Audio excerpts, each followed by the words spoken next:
Welcome to the Red River Valley of North Dakota. A land flowing with milk and honey. You're watching Beet Farmin Mitch. It's another beautiful day to be digging sugar beets. So we're out here in a sugar beet field. The crop's looking really nice this year. I'd pull one out of the ground, but honestly they're getting too big. It's pretty tough to pull them out. So we just finished opening this field for pre-pile, and we just hopped across the road, opening up this field over here. So I farm with my family up in the Red River Valley of North Dakota. Unique growing region, a lot of great crops. Thanks for tagging along. Be sure to subscribe and like. Anyway, I'm kind of on the support crew for sugar beet harvest today. So the first thing we're gonna do is take the dirt scraper. There's some of these tear piles. We're gonna level out that. Might do a little field cultivating just to kind of finish these openings. We'll be done with that till the main harvest and make sure everything keeps flowing. Oh, it's hot in here.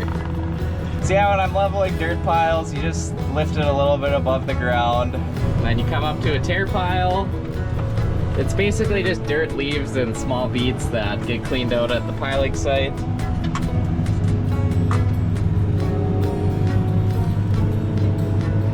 And you level it off.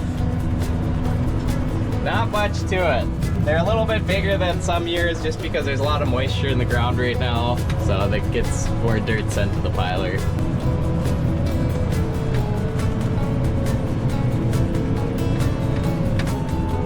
And a few of them up here.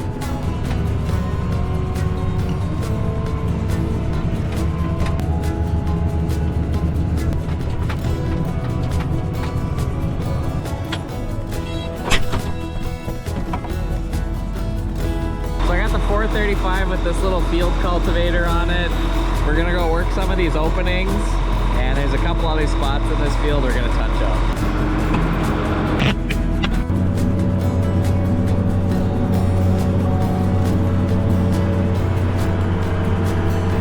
But you can see it's kind of ridges going this way from where the sugar beet harvester dug, and especially on the headlands where we turn, we gotta kind of level that off, otherwise it's so rough when we're going back and forth. So we're gonna level that headland down, and if there's spots where there's any tracks here, I'll pick those up too. Yeah, you don't want to just drive and cultivate continually over everything. Sometimes there are these deeper ruts are, I'll work them.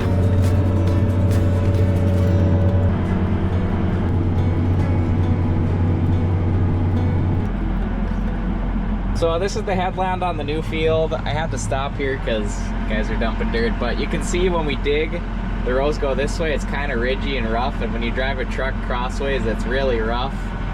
And the main field goes this way, so I like to cultivate these headlands, plus it's a little damp out here yet, so if we do this, it'll dry out, and hopefully we won't have to pull as much. Well, it should be good for now.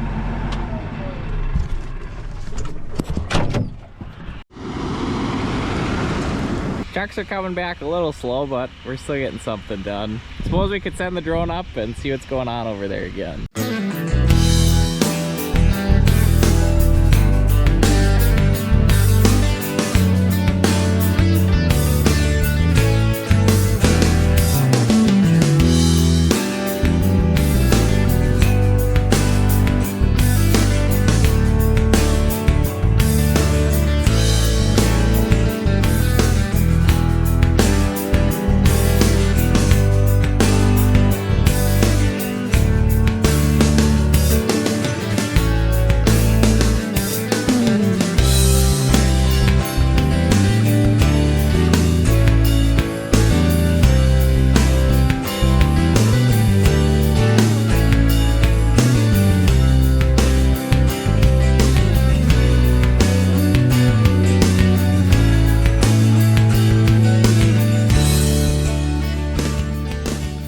And I heard there's a new self-propelled sugar beet harvester in the neighborhood that's kind of been making its rounds, and I guess they're only a mile away, so we'll go check it out.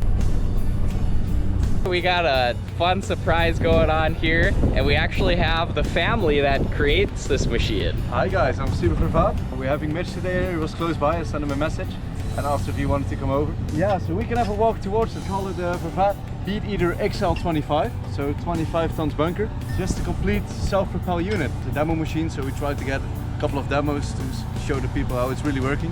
And so what country are you from? Netherlands. Very good. So should we take a look? Yep. So let's start all the way at the front. Let's start here at the row finder. So no GPS needed or anything. This will keep you between the rows and will keep you in line. Then over here we have the defoliator. So yeah, just a drum. A little bit the same as you guys have it, but without the flails, the rubber flails. Yep. See, we've got the metal flails and then 2 rubber flails. Yeah. Yep. Yeah, exactly. So, so yeah, this takes most of the leaf off, and then we have the scalpers over here, and that will take the rest of the bead off. And then you go over here to your depth control. Oh, so those are for depth control. Yeah, exactly. Ah. Exactly. So all from the cab out adjustable, the depth that you want to harvest on, also the angle and the height of the scalpers, so you can decide how much you want to scalp off.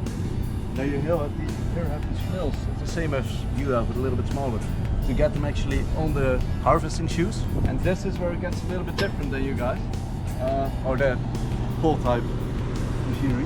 So here we have the shoes, the lifting shoes we call them, and they make this rotational movement that gets the bead on the turbines. Then from here we have the turbines.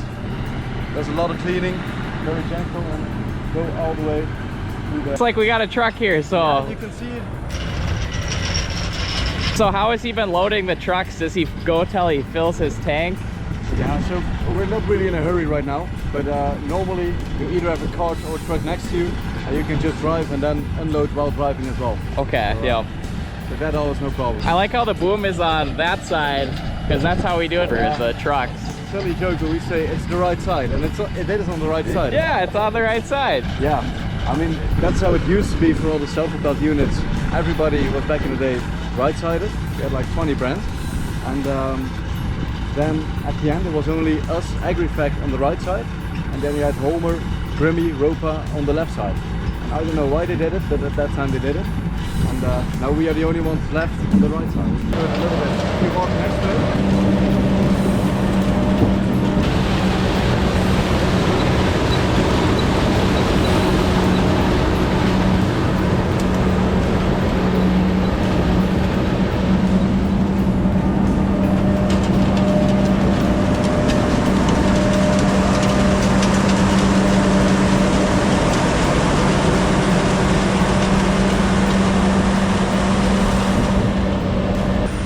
This angle, which as you can see, we have the pyramid side of build for the tires. So you have the two front tires a little bit wider, then the 2 in the middle, and then the back tires. The 2 front axles, they can turn a little bit, so it does some steering, also for correcting to stay between the lines. It does the steering on the front axle, and then the back axle is just to completely maneuver and make your way out of there. Well, should we send the drone up and see what it's like from the air? Yeah, definitely, it would be nice. Yeah.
Yeah, actually everything that you need to do is over here on those meters, and most of it is on the driving stick itself.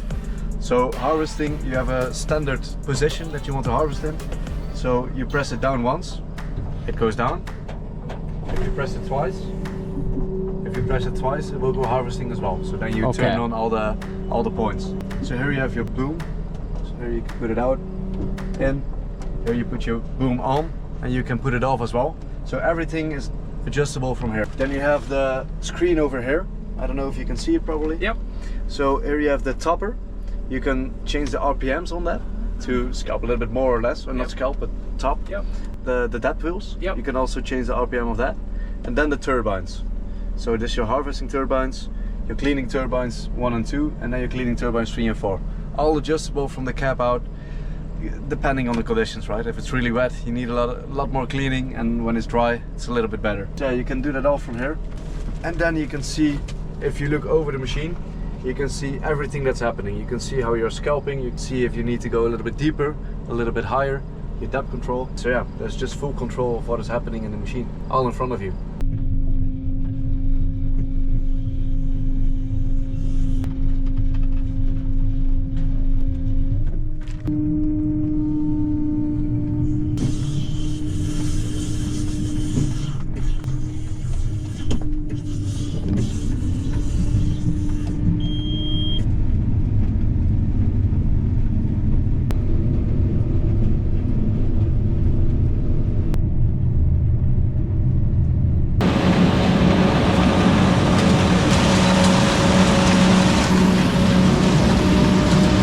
Standing on the platform.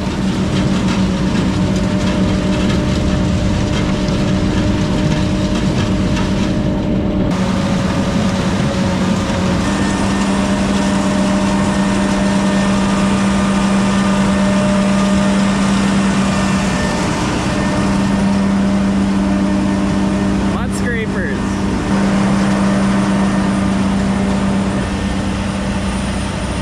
You're a family-owned machine company. Can you explain how you got started? Well, actually, it's quite a long time now. My grandfather started it, so I'm third generation now. So it started all back in 1978 when they started to make this machine. It was a lot smaller. It was 12 tons. Now it's 25. Actually, the reason why I started was wet season in our area, and we couldn't get the beets out. And they said, oh, we need something else for that. Frans, this is the name of my grandfather. Frans, you need to organize something. That's when he created a self-propelled sugar beet harvester, and that's how we got all the way to here. In the Netherlands we are based. We grew to, I think, over 30 countries now. Back in 2013, I think the first unit went to the United States. And now this is your first unit in the Red River Valley. Yeah, exactly. Making its path. Exactly, so we had some adjustments to make. I mean, you guys have very healthy soil, but also quite sticky. So seems to be going very good. So very happy. Well, that's great. We're glad you're here. Welcome to America. It's nice meeting you, Mitch. Yeah. Nice having you. Keep improving the beet industry. Yeah, we will try to do that. Thank you. Well, that was an interesting machine. Yeah, I didn't quite expect that to happen today, but he was a mile from our farm, so he called me up, he knew who I was, and invited me over. Nice guy. Family-owned machinery company. I love that. Well, that was kind of a neat machine to see run. Thank you, Siba, for explaining your family story about making beet equipment. One thing I was really surprised is how fast it filled the truck. When that truck pulled in the field, he emptied the tank, went a little bit, and topped him off, and that truck got filled pretty fast. It was only an 8-row, but he said you could go a little faster, so that's kind of where he said it makes up for it. It was a fun little escapade for the day. Personally, I really like our 2 harvesters that we got. It's good for our setup, but not to say a self-propelled wouldn't be good for a different operation.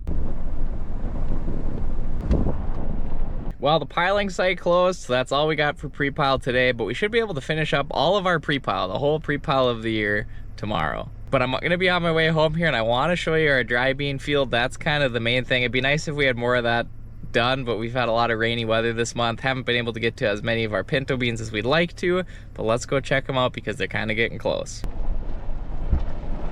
Our third one just had the rotary gearbox that needed to get replaced. It blew out mid-combining, so that wasn't very fun. But we got it fixed now. I'm hoping tomorrow we can start combining some pinto beans again, but we'll see. I heard there was people taking samples today, and they were like 19 or 20, and that's too wet. They've got to be down closer to like 16. So yeah, there's standing water there, but not gonna be able to combine through there anyway. There's no beans. The ground's a little dark there, plenty of moisture in the ground. And there's your pinto beans. If we kind of give them a bite, You can tell if they're hard or soft. Actually not. I got hope we can combine tomorrow. They're pretty firm. But see, the problem is it's been wet for so long, and you see like this bean here. Maybe this one won't have that issue, but some of them that have been in the dirt, no, that one didn't have it. They look okay. Well, I've been trying to find one that's sprouted. Oh, here we go. This one I can see it's coming out. So this one's been laying on the ground, it's wet. And if you open it up, you can see that bean is sprouted. So that's gonna get rejected. So that is no good. So we're losing the crop out here. But actually I just looked for a really long time to find some sprouted ones. It was kind of taking me a long time to find some, so that's good. The sooner we can get them off, the better. And it is a beautiful night out though. And if you watch my YouTube videos, you know that I'm a strong Christian. The Lord is what I live for.